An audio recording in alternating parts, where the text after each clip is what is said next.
Sejam bem-vindos a mais um vídeo do canal Fantasy Portugal. Hoje vamos fazer o rescaldo da jornada 5 da Liga Portuguesa.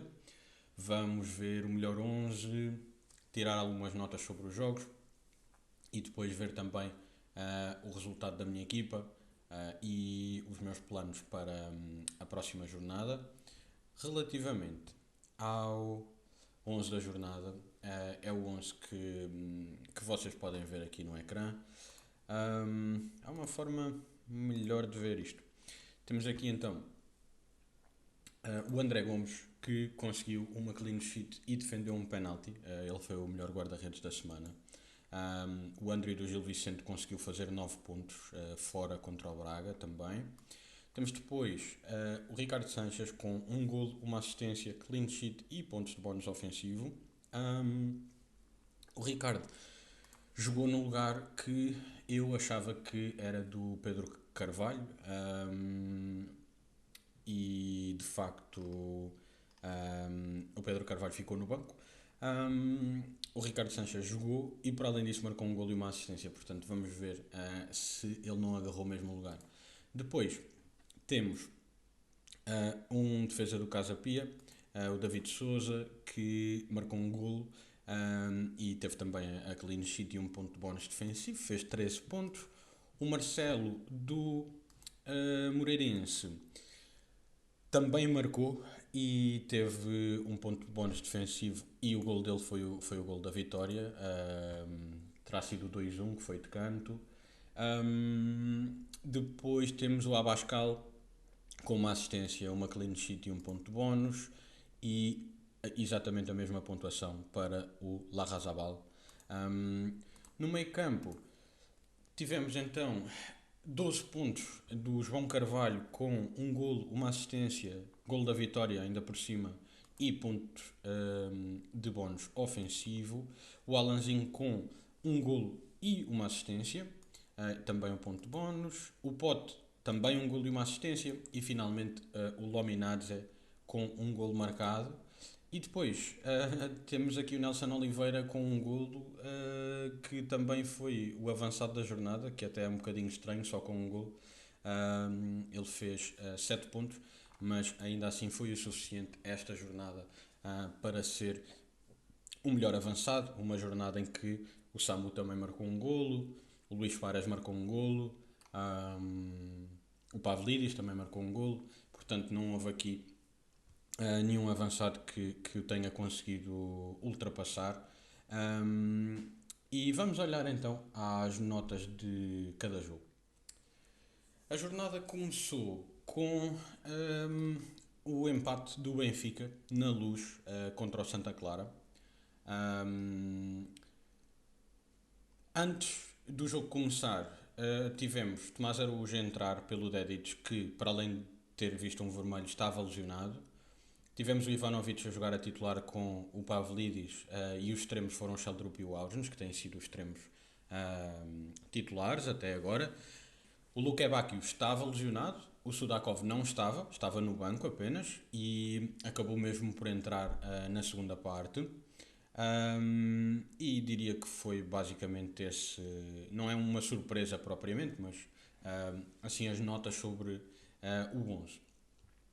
Sobre o jogo em si, o Benfica dominou o jogo, dominou a primeira parte. O Santa Clara levou um vermelho aos 38 minutos, um vermelho direto. E como podemos ver, o Benfica teve 78% de posse de bola, 19 remates. No entanto, apesar de todo este caudal ofensivo, esse caudal ofensivo não se refletiu em perigo para o Santa Clara. Muitos remates de cruzamentos e de facto muitos remates sem qualquer perigo. Aqui temos certamente o gol do Pavlidis vai aparecer com um XG enorme porque, mais vale vermos já aqui, tem ponto .67 porque é um golo que é um golo de uma recarga e ele tem só que finalizar a bola. Portanto temos 0.67 neste remate e nos outros 18 remates temos menos de um golo esperado. Muitos remates de fora da área, como podem ver, o Rios abusou do remate de fora da área, muitos cruzamentos e de facto sempre sem grande perigo para o Santa Clara manteve-se sólido e acabaram mesmo por conseguir marcar aos 90 mais 2 num lance que é uma falha completa do Otamendi. Ele tentou atrasar para o Trubin de peixinho, basicamente, falhou o cabeceamento, a bola sobra para o Vinícius faz o gol e o Santa Clara sai da luz com um empate. Se o Santa Clara merecia este ponto, provavelmente não, eles não jogaram o suficiente para isto. Mas custa-me dizer que o Benfica merecia ganhar. É uma equipa que não tem mesmo muitas ideias ou não consegue criar perigo por mais que domine o jogo. Já tinham feito uma exibição fraca contra o Alverca e houve outras exibições deste ano que não foram de todo positivas e acabam agora por perder pontos em casa. Têm um jogo em atraso e já vão a 5 pontos do Porto. Obviamente que tem um jogo em atraso, portanto, estes 5 pontos podem perfeitamente ser 2. Mas era, se calhar, desnecessário esta perda de pontos e há mesmo muito de mérito do Benfica, tanto pela culpa própria do Otamendi, como pelo pouco perigo que foi criado durante o jogo. À mesma hora, tivemos então o Alverca a receber o Tondela, num jogo que o Alverca ganhou com um autogol do Maviram num canto, um autogol até não muito comum, diria. Ele acaba por cabecear a bola para dentro da própria baliza. Um, o jogo foi bastante equilibrado, ou foi mais equilibrado se calhar do que eu esperava. No entanto, o Tondela merecia pelo menos ter saído daqui com um ponto. Tiveram um penalti falhado, o Tiago Manso falhou esse penalti. Ele está na Fantasy como defesa e é o batedor de penaltis do Tondela, já é o segundo penalti que ele bate este ano. Até acho que foi na jornada anterior. E portanto, a nível de destaque dos jogadores, o meu destaque provavelmente vai mesmo para o Tiago Manso, do lado do Tondela, que como defesa está a bater penaltis, e do lado do Alverca temos duas notas. Uma, o André Gomes, depois de ter cometido vários erros no início da época, o jogo contra o Braga, sofre um golo de fora da área que não era necessário, e houve outro jogo em que ele ofereceu uma bola e depois acabou por dar golo também. Um, Desta vez foi o homem do jogo, teve 10 para o SofaScore, defendeu o penalti e fez muito mais defesas. O Tondela teve por cima do jogo, ele fez 7 defesas. O meu outro destaque neste jogo do lado do Alverca é o Lincoln, que chegou perto do final do mercado e já foi titular. Tem tido alguma bola, bate bolas paradas e é um jogador com uma qualidade acima da média. Estou curioso para ver o que é que ele faz nesta equipa do Alverca. O sábado começa com o jogo entre o Estoril e o AVS. Um jogo em que o Pedro Carvalho ficou no banco pelo Ricardo Sanches, o Guitano voltou à titularidade e do lado do AVS destaque se calhar para o facto do Rafael Barbosa ter ficado no banco. Sobre o jogo em si, o Estoril mereceu a vitória. O AVS de facto acaba por equilibrar um bocadinho a estatística do jogo e mesmo assim a nível de golos esperados não, nem é uma realidade. Acabaram por subir um bocadinho as linhas quando já estavam a perder 3-0, mas o Estoril tem todo o mérito em ter conseguido esta vitória. O jogo nessa altura estava decidido, jogaram muito bem. O lado esquerdo do AVS foi uma autêntica autoestrada, aliás. Vocês podem ver, temos o Ricardo Sanches e o Guitano com as pontuações que têm e depois o Cristiano Castro, se não me engano, exatamente, e o Kiki Afonso com 5.8 e 5.5. De facto, correu-lhes muito mal o jogo daquele lado. O Estoril, se não me engano, criou os 3 golos desse lado. O maior destaque a nível de jogadores, para mim, desta vez foi o João Carvalho, que fez um golo e uma assistência e tem, parece-me que uma titularidade bastante sólida. Já tem muitos jogos a titular o ano passado e volta a começar esta época com bastantes jogos a titular. Inclusive é o capitão da equipa, e tem tido de facto boas prestações. Do lado do AVS, um jogador que eu já tinha chamado a atenção, o Diogo Spencer, que marcou um golo e se olharem para o mapa de calor dele, veem onde é que ele estava a jogar. Ele joga muito à frente no campo, é um defesa portanto dá aqui uma possibilidade de irem buscar retornos ofensivos com um defesa também. Seria então o meu destaque do lado do AVS, mas esta é uma defesa frágil e que perdeu o Aderlan. O Aderlan saiu lesionado. Não sei a gravidade da lesão, mas é algo a ter em conta. Ainda à mesma hora tivemos o jogo entre o Moreirense e o Rio Ave, novamente transmitido em canal aberto na TVI, que foi um jogo muito positivo. Foi um jogo que as duas equipas jogaram para ganhar.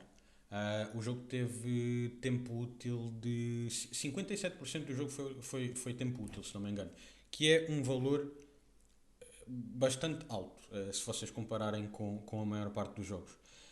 Um, o único estreante nos 11 iniciais foi o Vasco Sousa, aqui no meio campo do Moreirense, um lugar que também já tinha sido dado ao Afonso Assis para uma titularidade. Ele saiu lesionado e, portanto, parece-me que ainda não se encontrou aqui o meio campo todo do Moreirense. Um, o Moreirense podia ter começado a perder. O Rio Ave teve duas oportunidades, se calhar até três. Aqui na primeira parte, o Clayton podia ter aberto o marcador. Ele tem aqui estas duas oportunidades, ou pelo menos esta de 0,26. Mas há outra bola ainda que o André Luiz cruzou e o Clayton acabou por não rematar. A bola já tinha passado pelo guarda-redes. Se ele tivesse tocado na bola, era gol. Ele teve duas oportunidades, pelo menos, para marcar. Não o fez. E depois o Moreirense entrou na segunda parte, marca gol aos 15 segundos e depois marca mais dois golos aos 61, aos 69. Resolveram o jogo. O Rio Ave podia ter conseguido um resultado diferente na primeira parte, não o conseguiram fazer e depois tiveram que correr um bocadinho atrás do resultado. Foram a tempo de marcar um gol pelo André Luiz, que fez uma exibição muito boa. Mas não foi o suficiente e o Moreirense voltou às vitórias. O Moreirense, se não me engano, neste momento está em terceiro, exatamente, com os mesmos pontos do que o Sporting. Os meus destaques vão para o André Luiz, que esteve muito ativo. O Clayton desta vez não conseguiu marcar, apesar de ter tido as oportunidades para isso. E do lado do Moreirense, para o Alain, que fez um golo e uma assistência. E de facto só ele poderia ser aqui o destaque do Moreirense. Se calhar, na realidade, deixar a nota do Dinis Pinto. O Dinis Pinto fez duas assistências também, portanto foi um jogo muito bom do lado dele. E são estas as notas que tenho sobre o Moreirense Rio Ave. Um bocadinho mais tarde tivemos o jogo entre o Porto e o Nacional. Foi um jogo cujos 11 foram os 11 esperados. Tivemos o Kivior a titular como central. O Farioli de facto tinha dito que o consideraria como tal. E para além disso, o Neuan Pérez entrou e saiu passado 3 minutos com uma lesão no tendão daquilo, se não me engano. Eu acho que ele vai ficar mesmo de fora a época inteira. O que eu li foi que tinha sido uma ruptura do tendão daquilo. E portanto é muito provável que esta dupla de centrais se venha a repetir bastantes vezes. O Pablo Rosário foi o defesa direito a colmatar aqui a lesão do Alberto Costa. O jogo foi um jogo dominado pelo Porto. O Porto abriu o marcador de penalti. Podia ter tido um penalti antes disso já e foi de facto criando bastante perigo à baliza do Nacional. Mas não conseguiram passar do 1-0 e por volta dos 80 minutos até só viam alguns assobios no estádio. Mas a verdade é que o Porto fez uma exibição digna do plantel que tem e da superioridade que tem. Simplesmente não conseguiu ampliar a vantagem. O Nacional não jogou este jogo para ganhar. De certa forma, entende-se, e uma deslocação a Dragão, mas vocês podem ver, tem 0.09 de golos esperados. De facto, a ideia aqui foi sempre tentar, de alguma forma, ir buscar um ponto que não conseguiram fazer. Os meus destaques do lado do Porto vão para o Borja Sainz, que esteve muito, muito ativo e foi provavelmente o elemento mais perigoso do ataque do Porto. E do lado do. Aliás, e na defesa, o Kivior, que fez uma estreia muito boa. Um, Foram os dois destaques. Do lado do Nacional, honestamente, não houve assim ninguém que se destacasse. Para além, talvez, do Lucas França, que acabou por fazer algumas defesas neste jogo. Depois tivemos a vitória do Sporting na deslocação a Famalicão. Ganharam este jogo por 2-1. Foi mais um jogo relativamente difícil. Os três grandes esta semana não tiveram a vida nada fácil. Ganharam por margem de um golo o Sporting e o Porto, e o Benfica acabou mesmo por empatar, mas também só estava a ganhar por um golo nos descontos, quando sofre o golo do empate. Portanto, foi uma jornada até relativamente difícil para os três grandes. Os 11 das duas equipas foram os 11 esperados. Nota para o regresso do Maxi Araújo, que entrou na segunda parte para substituir o Ricardo Mangas, portanto ele voltou de lesão, provavelmente ele vai aqui voltar à titularidade nas próximas semanas. O jogo foi até relativamente disputado. O Sporting foi superior e o Sporting mereceu esta vitória, mas o Famalicão tentou praticar dentro das possibilidades que tem um futebol positivo e começaram mesmo a ganhar o jogo. Ainda assim eles começaram a ganhar, mas depois o Pote, o gol foi do Gustavo Sá, o gol do Famalicão. O Pote, passado 5 minutos, faz o gol do empate e volta tudo à estaca zero, e depois o Sporting conseguiu mesmo adiantar-se aos 65 por parte do Luís Soares. O meu maior destaque provavelmente é o Pote, que volta a marcar e a assistir e tem sido o jogador mais do Sporting. Agora nas últimas semanas houve a paragem para seleções, mas ele de facto tem tido muita influência nesta equipa do Sporting e cada vez mais me parece um jogador quase que essencial para a Fantasy. Há muitos treinadores que têm o Trincão, inclusive eu, e estou um bocadinho arrependido de não ter selecionado o Pote. Do lado do Famalicão, o Gustavo Sá marcou mesmo aqui o golo, e ele de facto é o jogador mais desta equipa do Famalicão, ainda que tenham outros jogadores interessantes, como por exemplo o Sorriso, que é um jogador que eu tenho gostado muito, e o Karajevic também tem feito um grande início de época. O Sporting acaba por vencer merecidamente num jogo que tiveram algum trabalho para conquistar os 3 pontos. No outro jogo, desta vez já no domingo, tivemos o Estrela da Amadora a receber o Vitória e a perder 2-0. Não foi um jogo em que o Vitória tenha atropelado o Estrela da Amadora, nem nada que se pareça. Teve muito mais golos esperados, mas o Estrela teve mais bola. Tiveram até um número considerável de remates, 10 remates contra 14 do Vitória. Mas o Vitória foi superior, ainda que não tenha sido um atropelamento, o Vitória foi de facto melhor. Algumas notas. O Miguel Nóbrega voltou a ficar no banco e parece-me mesmo que ele não é titular nesta equipa. É um jogador que eu tinha aconselhado, infelizmente, provavelmente alguns de vocês escolheram-no por causa disso, mas não me parece que ele venha a voltar à titularidade desta equipa. Do lado do Estrela, o meu maior destaque provavelmente continua a ser o Bernardo Chapo ou o Sidney Lopes Cabral. O Lopes Cabral tem tido muita bola em partes mais adiantadas do terreno, e o Bernardo Chapo continua a ter muitas contribuições defensivas. Do lado do Vitória, ele até acaba por ter uma das piores notas do jogo, mas o Gustavo Silva também tem tido muita, muita bola no ataque do Vitória. Ele marcou a semana passada, se não me engano, e a equipa claramente que o procura. Portanto, eu acho que ele provavelmente é o jogador a ter deste ataque do Vitória, mas o Vitória é uma equipa com algumas incógnitas. Saíram alguns jogadores importantes, como o Andel, como o Tiago Silva, especialmente aqui o meio-campo acabou por ficar muito desfalcado. E já o ano passado tinham perdido o Manu Silva, o Alberto Costa, o Jota Silva. Portanto, foi uma equipa que perdeu muitas das suas peças principais. É uma equipa para estarmos atentos e ver quem é que serão as pérolas. Neste momento, eu acho que o Gustavo Silva provavelmente é dos melhores jogadores a ter aqui em conta. E de facto foi uma vitória que mereceram. E neste momento já vão na parte superior da tabela, não muito longe dos lugares europeus, estão apenas a 3 pontos.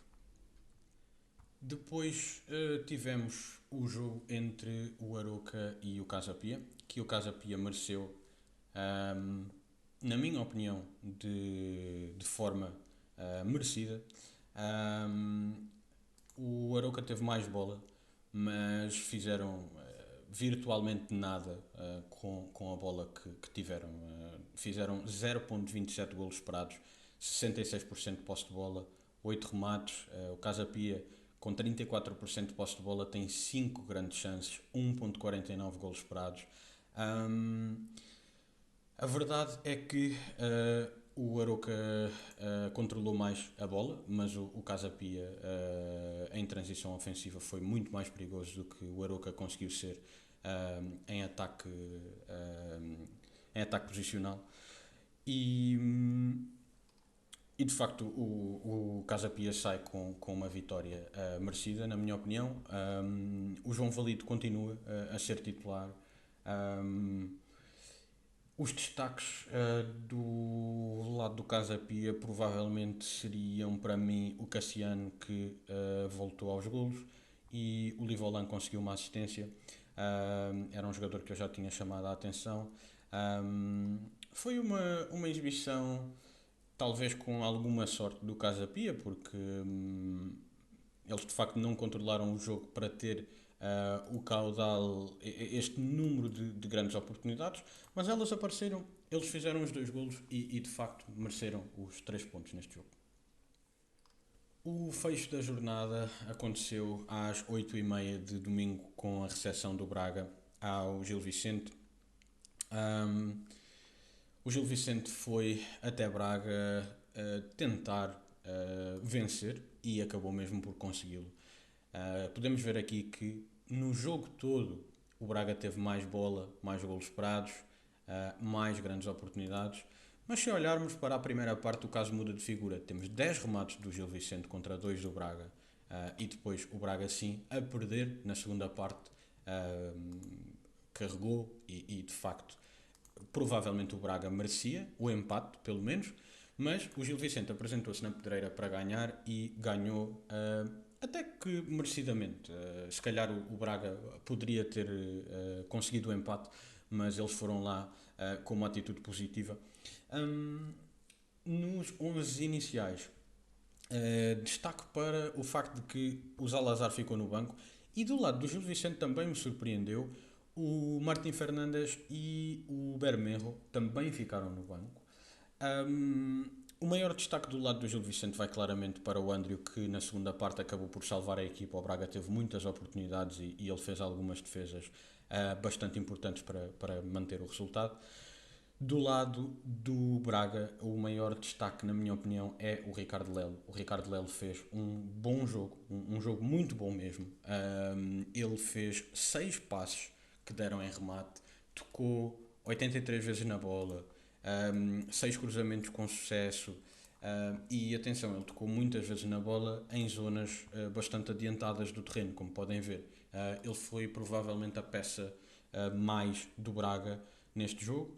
O meu outro destaque é o regresso do Ricardo Horta, que entrou aos 80 minutos e, portanto, ele deve voltar aqui à titularidade em breve. Esperemos que sim. Ele é de facto um jogador muito importante para o Braga. E fechamos então a jornada desta forma: vitória do Gil Vicente por 1-0 contra o Braga, que coloca o Gil Vicente acima do Braga na tabela classificativa, vão em sexto com os mesmos pontos que o Famalicão e o Benfica, que tem menos um jogo em atraso contra o Rio Ave. Sobre o resultado da minha equipa, a minha equipa fez 48 pontos, mais 2 pontos do que a pontuação média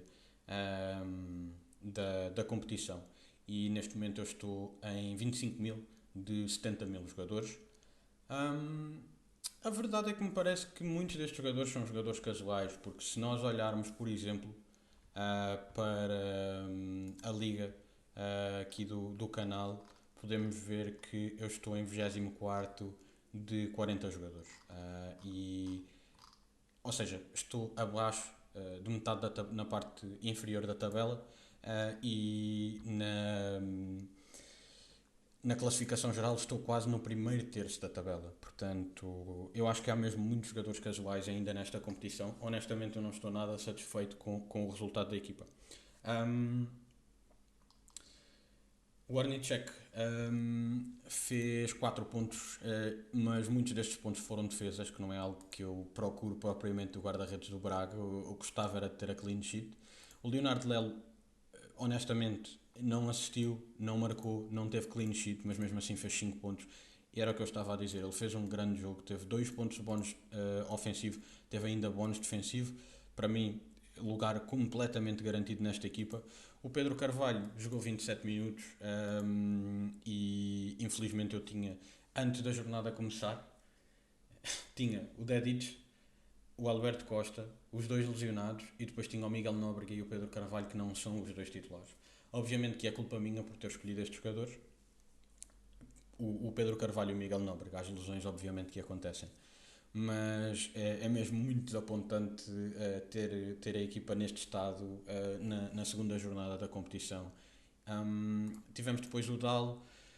Honestamente, o Dal não tem culpa nenhuma de ter ficado sem a clean sheet.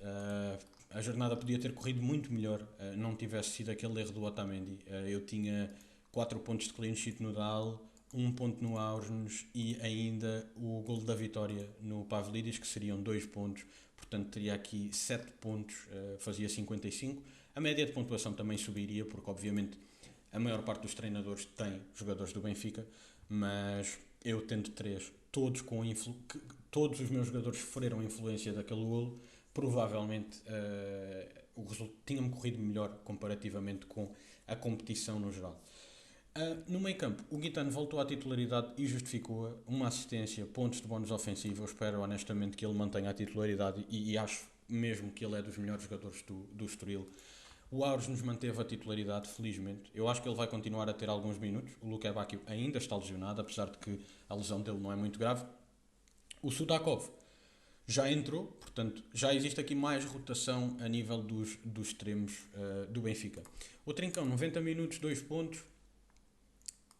Terceiro jogo seguido com 2 pontos, e é o jogador mais caro que eu tenho na equipa. Está-me a custar bastante ter este jogador na equipa.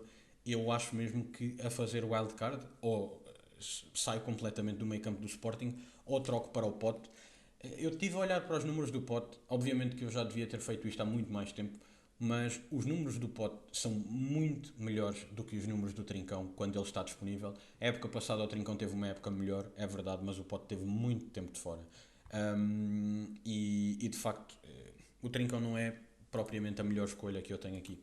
O Froholt fez um jogo bom, fez o típico jogo que tem feito, se calhar não tão forte como outros jogos, mas completamente tranquilo com esta escolha, e acho que ele merece estar nesta equipa, para além de que ele custa apenas 6 milhões e meio, portanto nada contra, é quase um jogador budget de um grande com 90 minutos garantidos, está muito bem nesta equipa. O Marésio infelizmente não marcou. Ele está nesta equipa e eu sei perfeitamente que ele é um avançado barato, custa 5 milhões, mais barato do que ele titular, só o Miró do Tondela. E eu não estou à espera que ele marque em todas as jornadas. Simplesmente não estava à espera também de ter que lidar com não ter 4 defesas, e ter que colocar o Maresi a titular de uma forma mais regular. No meio, aliás, antes de irmos para o banco, o Suárez voltou a marcar gol da vitória, satisfeito com a exibição. No entanto, o Ioannidis já entrou. Na realidade, o Ioannidis entrou para jogar em 4-4-2, portanto, vamos ver se o Suárez não tem mesmo os minutos garantidos. Felizmente, temos Liga dos Campeões a meio da semana para termos mais informação sobre esta equipa, mas para já o Suárez continua a justificar o preço. E o Pavlidis também marcou um gol, foi o meu capitão. E é isto que nós queremos a nível destes jogadores premium: é ter jogadores que nos garantam. Eu não preciso que o meu jogador premium marque 2 golos por jogo. Eu preferia, mas alguma consistência. Ele teve aqui 7 e depois 6 pontos. Honestamente, este jogo ele tem 3, mas o jogo contra o Alverca é um jogo. Eu não posso esperar que o Pavlidis fique no banco. É o mesmo que esperar que o Samu fique no banco, que o Dedic fique no banco, o Froholt fique no banco. Não é suposto acontecer. Eu percebo que as equipas têm que rodar, mas eu tenho que contar que o Pavlidis vai ser titular. E é dessa forma que eu quero avaliar, não com um jogo de 25 minutos. Honestamente, eu não esperava mesmo que isso acontecesse. É muito caro, no entanto, o Pavlidis. Uma troca com o Samu, se calhar, não seria escandalosa. E no banco, aí sim, tem o João Valido que manteve a titularidade, felizmente. Espero que a mantenha, de facto. Na próxima jornada, o Braga joga contra o Vitória. O Vitória está desfalcado, é um derby. Tem o João Valido a jogar contra o Nacional. E não sei se não vou colocar o João Valido a titular, mas ainda não tomei essa decisão. O Miguel Nóbrega tem que ser vendido quando for possível, o Pedro Carvalho igual. E depois temos o António Machado, que eu já sabia que não ia jogar, e o Alberto Costa. Sobre os meus planos para a próxima jornada. Os meus planos, e eu ainda não ativei, são utilizar o bónus Heróis Emprestados e trazer os jogadores do Benfica que vão ter uma dupla jornada para a minha equipa. Eu vou preparar aqui uma equipa rascunho para vos poder mostrar. E aqui está o que eu provavelmente faria neste momento. Falta uma semana, o Benfica só joga no sábado, tem jogo da Champions a meio da semana, portanto eu vou ver o que é que acontece. Eu até acredito, o jogo da Champions é um jogo acessível, que possa existir alguma rotação nesse jogo, porque o campeonato tem que ter tem que existir aqui alguma vontade de voltar às vitórias por parte do Benfica, por parte do Laje, véspera de eleições. O Rui Costa tem um lugar em risco, o Laje tem um lugar em risco e, portanto, o ideal seria, obviamente, o Benfica ganhar os jogos todos, tanto para o Laje como para o Rui Costa. Eu, à partida, se fosse agora, faria isto. Utilizar todos os jogadores do Benfica que forem possíveis, considerando que o Sudakov ainda não está adaptado à equipa, considerando que o Luque Bacchio estará lesionado, e isso é algo que eu vou ter que acompanhar durante a semana, este seria o meu bónus Heróis Emprestados. Os 4 defesas que foram titulares no último jogo, o guarda-redes titular, o meio-campo que tem sido titular e depois o Ivanovic e o Pavlidis. E basicamente é o 11 do último jogo. E de facto é o 11 que tem tido mais minutos nesta época, tirando o Tomás Araújo, que está a substituir o Dedic a defesa direito neste momento. Se o Luque Bacchio recuperar, provavelmente até pode acontecer o Aures nos jogar a defesa direito, Luque Bacchio a extremo, Tomás Araújo no banco. Agora, também reconheço que existe um risco de rotação, mas esse risco de rotação existe sempre que existe uma dupla jornada, porque a dupla jornada implica um jogo a meio da semana. Isto vai acontecer com os outros clubes que tenham duplas jornadas também. Eu acho que devem aproveitar o chip. Se preferirem utilizar o dois capitães, também é um bom bónus para utilizar nesta jornada. Eu acho que é muito difícil não conseguir desta equipa umas 16 18 titularidades. Temos 22 nos dois jogos. Quantos jogadores é que vão rodar? O Lage vai rodar a equipa toda, seja contra o AVS fora, seja contra o Rio Ave, quando já perdeu pontos com o Santa Clara em casa? A mim não me parece. Portanto, à partida, esta seria a equipa. A escolha é relativamente lógica. O motivo pelo qual eu deixei os jogadores que deixei da minha equipa, os jogadores não do Benfica, são o motivo é que eles são os jogadores mais baratos, e eu aqui tenho 1 milhão restante que não me permite ficar com o Leonardo Lelo. Não me permite ficar com o Ornicek em vez do João Valido, também não faria muito sentido, honestamente. E o Maresi, de facto, era o meu avançado mais barato. Considero não levar o Ivanovic e levar o Suárez, mas ainda não tomei essa decisão. Esta é a minha ideia neste momento e sugiro fortemente que considerem utilizar o bónus. Pensem nisso pelo menos, e tomem a vossa decisão de forma consciente, mas é uma jornada em que o Benfica tem dois jogos e dois jogos do Benfica à partida têm mais valor. Mesmo dois jogos do Enzo provavelmente têm mais valor do que um jogo do Trincão. Se calhar é exagerado, mas a verdade é que trocar o Trincão para o Enzo também me permite ganhar muito orçamento para ir buscar outros jogadores do Benfica. No entanto, dois jogos do Sheldrup versus um jogo do Borja Sainz, dois jogos do Pavlidis ou um jogo... o Clayton, por acaso, vai ter dois jogos. Portanto, se tiverem o Clayton, considerem mantê-lo na equipa.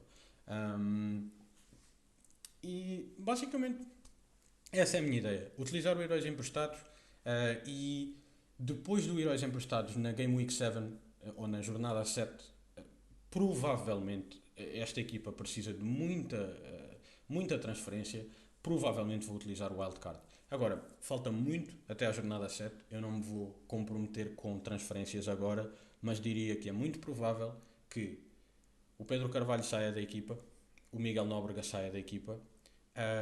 Muitas dúvidas que o Guitano se mantenha na equipa, honestamente. O Ausnes estou a ver porque depende um bocadinho da rotação que existir.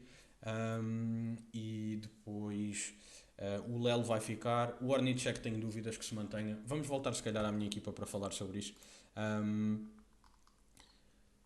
Game Week 7, neste caso a 6 heróis emprestados e depois voltamos a ter o mesmo plantel. Ornicek provavelmente vendido. Pedro Carvalho garantidamente vendido. Neste momento vendi-o 100%. O Lelo fica na equipa. O Dal provavelmente, depende um bocadinho se o Dedit já tiver recuperado ou não.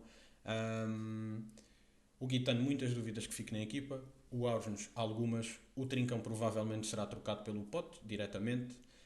O Froholt ficará quase garantidamente na equipa, assim como o Maresi, devido ao orçamento.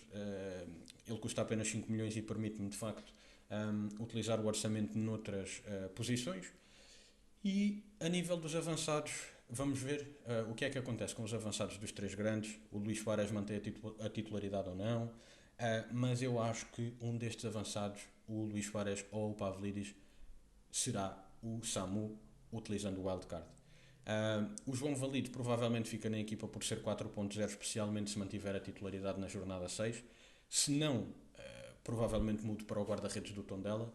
Também tenho a possibilidade de trocar o Ornicek por dois guarda-redes de 4,5 ou um guarda-redes de 4,5 e um guarda-redes de 5 que me deem a possibilidade de rodar os guarda-redes entre jornadas. O Miguel Nóbrega sairia da equipa.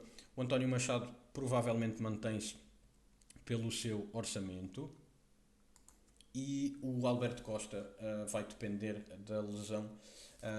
Se não me engano, ele estava a apontar regressar na Luz. Jornada 8. Portanto, vamos ver em que estado é que o Alberto Costa está para o jogo com o Aroca, porque eu gostava bastante de o manter na minha equipa. Estas são as minhas ideias então para a jornada 6 e depois para a jornada 7. Bem, chegamos ao fim de mais um vídeo. Muito obrigado a todos os que estiveram a assistir ao vídeo. Se gostaram do vídeo, se é um vídeo útil para vós, deixem um like, deixem comentários, perguntem-me o que quiserem sobre esta liga, a Liga dos Campeões. a Premier League. Vejam esses vídeos também. Se vão jogar a Fantasy da Liga dos Campeões, eu já lancei um vídeo que tem bastante informação.